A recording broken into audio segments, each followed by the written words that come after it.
matagal din ang Pwede kayo pinagsamahan kumuha ng nyo. upuan. Baka mahirapan sila.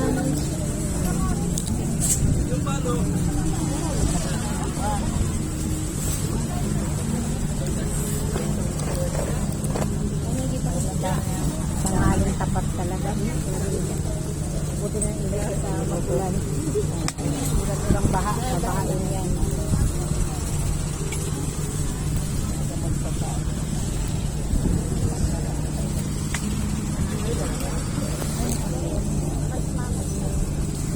Ay, pinabitata nila.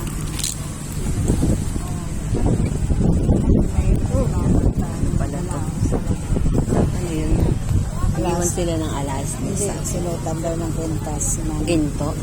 Iiwan sa kanya talaga yun. Kasi yun ang mga biling-biling yung mga lahat. Baka kuhain ng iba. Malalim yun, di basta-basta yan. Lipstick na. Lumampas na.